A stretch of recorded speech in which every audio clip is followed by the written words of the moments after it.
నువ్వు పంపిన జాబుల పూలు నాసికలో జాజులు కాగా దస్తూరి నుదుటను మెరిసే కస్తూరిగా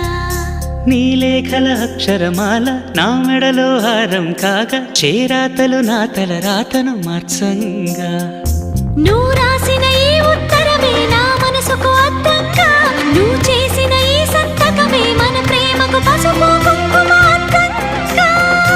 గంగా నిజంగా నువ్వే నాలో సగభాగంగా